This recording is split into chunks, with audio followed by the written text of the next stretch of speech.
Trump isn't cool anymore. I've got good news for you.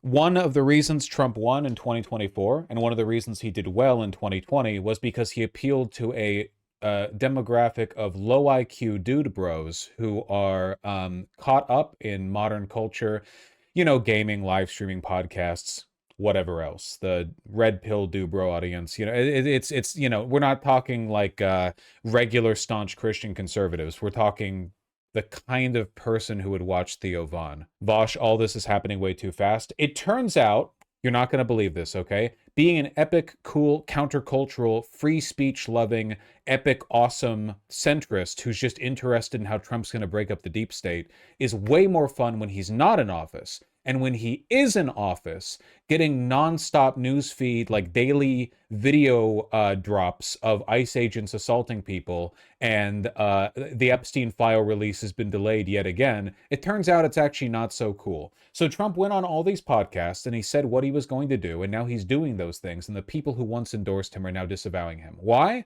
Not because of any change in policy, but he's just not cool anymore. Sorry, it's actually like really lame. When do you see Trump these days? He's senile, he's blathering, he comes across as angry. Oh, I want to send the military in. Okay, all right, buddy. That's not very hashtag epic.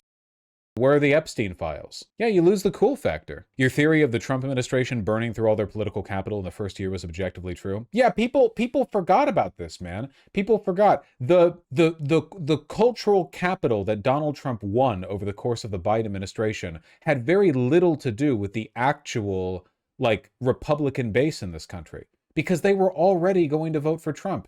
It was about this kind of audience. It was about this like building tsunami of like every single dude bro guy who was sick of the fact that the Democrats were indefensible, like not indefensible in the sense of what they did was horrendous, though it was, of course, especially with Gaza, but indefensible in the sense of like, how the do you, as a dude bro podcaster, go up there and talk positively about Biden? Come on.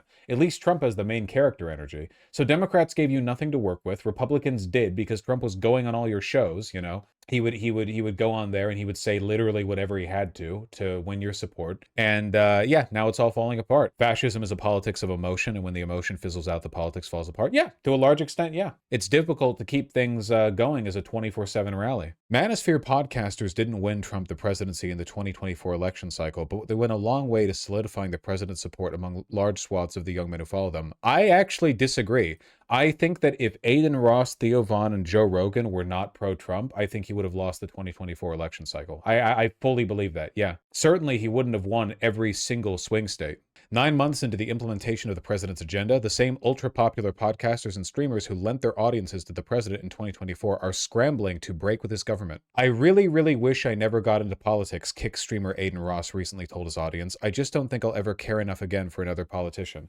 So the same thing is basically going to happen to all of them, right? It's the same thing that happened to Nick Fuentes and Alex Jones.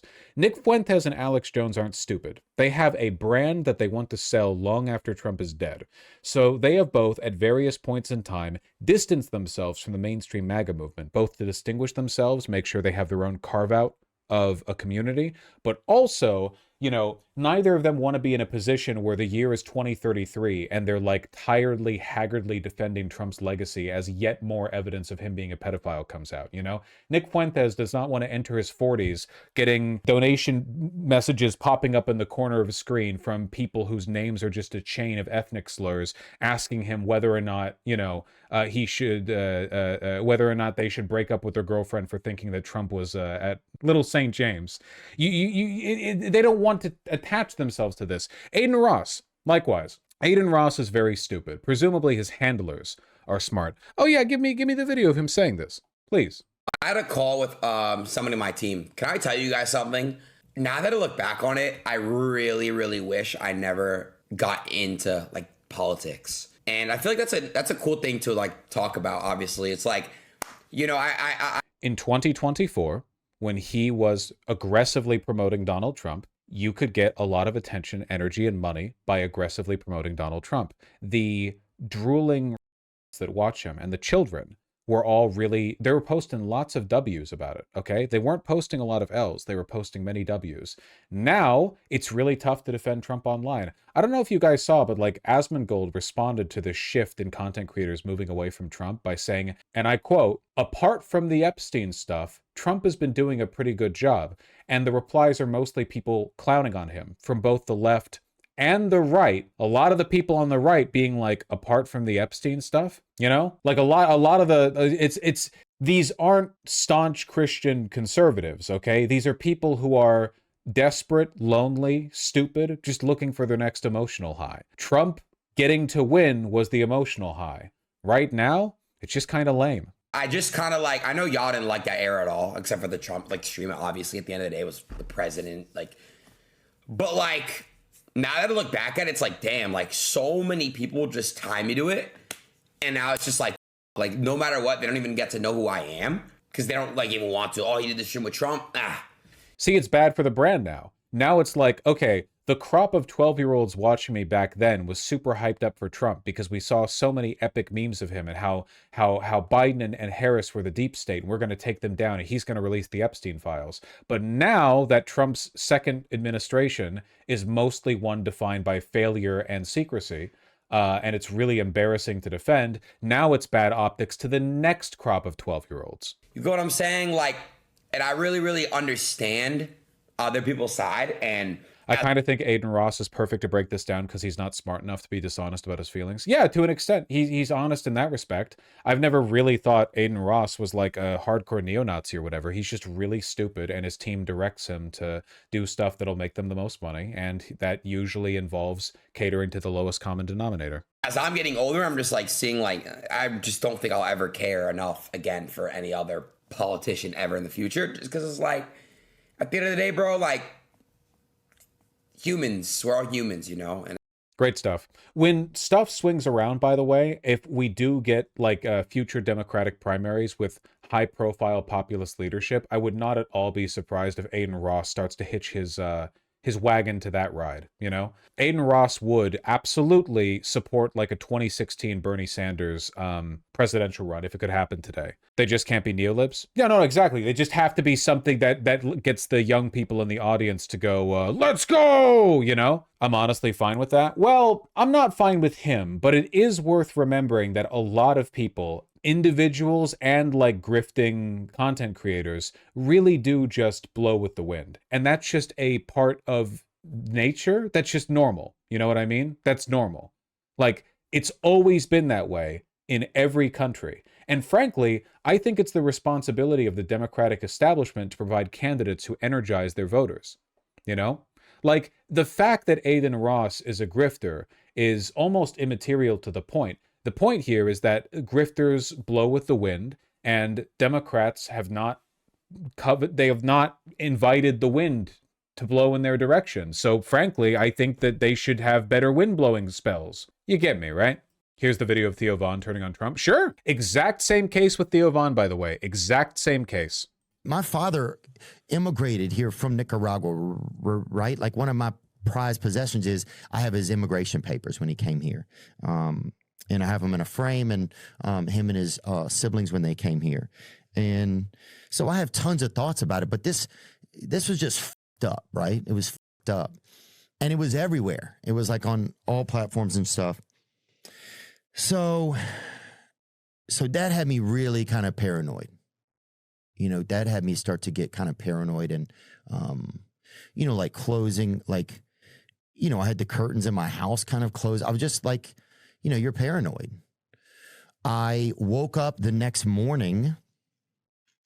Sorry, I need some water. How was Theo Von ever on Trump's side? Theo Von had Trump on multiple times and was explicitly endorsing him and getting along with him. Like, well, okay, Theo Von did not explicitly endorse him in the sense of like, I am Theo Von and I approve of this message. But, you know, you'd have to be an idiot to not understand what he was doing. But again, it's not about Trump for him. It's just about like the let's go W's in chat. That's it. It's the same for all these people. Joe Rogan is doing the same thing. I woke up the next morning to a text from a high government official saying, hey, if you need some extra security in your neighborhood or some extra police cars on patrol, let me know. And I'm like, what? What are you talking about? Extra security. I don't have any, like, I don't even know the code to my Ring camera. Like, I don't even know how to log in. So it's like, and like, what, you're just going to put police cars in my neighborhood? What are my neighbors going to think now? They're fearful. Like, it just like, I don't know, man. That like really kind of shook me. It really kind of shook me. But you keep marching on, and you start getting security, and then now you have security, right? And the thing is, you just don't know. You just don't know, right? There was a moment really not on bright. it was White House, because the White House also put this out. Okay, gee, it's really difficult. I can't believe so many people listen to this guy. It's so difficult to listen to him talk. Holy shit. God, they're so fucking stupid and boring. It's crazy. Oh, by the way, his father immigrated from Nicaragua. Trump tried to end the protected status for Nicaraguans back in his first term and wasn't able to because of the courts. He did as soon as he started his second term. So there you go. Well, not as soon as. It was a little while in. So, but he probably doesn't know this. But again, it's just important to understand, like, none of these people, the Democrats need to do a better job of getting populist grifters on their side, man, because there will always, always, always, always, always be populist grifters. And you cannot in this era of history run a party that relies on everyone being a well-informed technocrat who's willing to accept marginal improvements when there could be major improvements. Ross presented Trump a custom Cybertruck.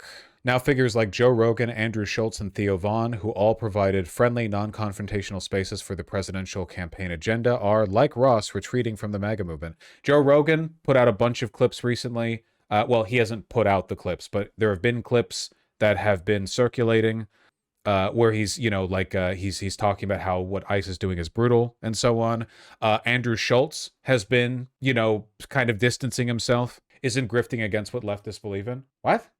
Grifters can be anywhere, but also these grifters will always exist. These grifters will always exist. As long as there is a financial incentive for them to grift for populists, in an empty sense, just to get their audience on board, these people will always, always, always, always exist. It's bad politics to not be able to win these people over. That's just a failure of the Democratic Party.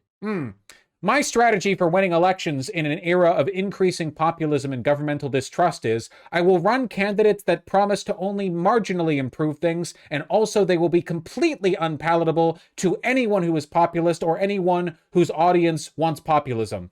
I am very smart. Please vote for me. Fellow technocrats, please vote for me. Yeah, no, it's the Democrats' fault for not appealing to these people. It's not like any of these people cared about Trump in like a principled way. I actually don't know much about Andrew Schultz and his pullover. Host Andrew Schultz, who once stated his 2024 vote for Trump was based on, quote, who gets the most pussy. I voted for none of this, Schultz declared in July. I remember that clip. Yes, you did. He's doing the exact opposite of everything I voted for. He's doing exactly what he said he was going to do. I want him to stop the wars. He's funding them. All of this was known. Exactly. Clinton used to get a lot of pussy. Now Dems don't get pussy. That's seriously why he voted for Trump. Okay, then maybe the Democrats should get more pussy. Again, these people are evil, and they have done horrible, horrible damage. They're, as far as I'm concerned, criminals. However, the Democrats are, making a mistake in not having candidates who get pussy. Yeah, I've seen the clip of Schultz from July. We can play it again. It's apropos. People that they'll DM me and be like, you see what your boy's doing? You voted for this. I'm like, I voted for none of this. He's doing the exact opposite of everything I voted for. Yeah. I want him to stop the wars. He's funding them. I want him to shrink spending, reduce the budget. He's increasing it. It's like everything that he said he's going to do, except sending immigrants back. I will say, though, probably a huge, huge, huge dub for us, not probably, definitely a huge dub for us, that there is support on their end is shrinking like this. Again, if you lose the MAGA dude bro audience, if the podcasters are no longer like super duper supportive of you because they're moving on to brighter pastures, that is a significant amount of like momentum. Yeah.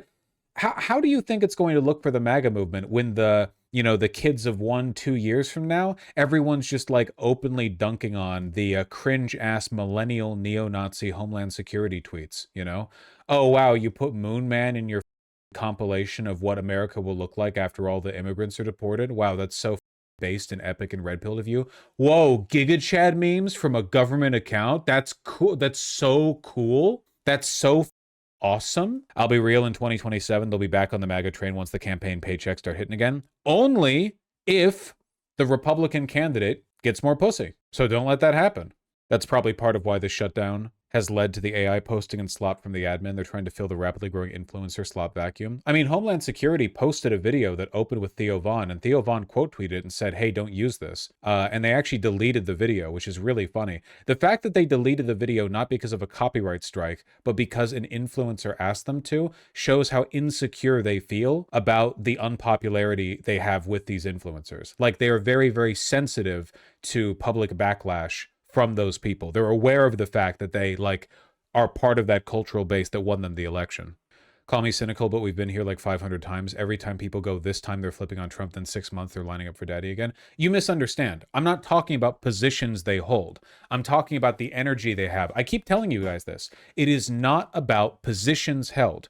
None of these people believe in anything. They're all grifters, and fascists don't really believe in empirical reality anyway, okay? It's about how aggressively they can maintain the 24/7 parade that fascism needs to be. And objectively, if they're in a point where they have to disavow the administration, they cannot keep that parade going. Probably a lot of it's Epstein, you know? The momentum slows. Even if they shift back towards the right, because in 2028, the Democrats run Pete Buttigieg or whatever, it won't have mattered, because the momentum slowing means something, even if it picks back up later. Harm is being done to the administration. Or Newsom. Newsom would do much better than Buttigieg. None of these clowns asked Trump about Epstein when they had him on. Yeah, because they're all grifters, of course. Except the pod bros are addicted to rage baiting and money. And imagine it's Schumer or Jeffries. Even I'm not that cynical about the Democrats. Hunter Biden could win? Probably, yeah.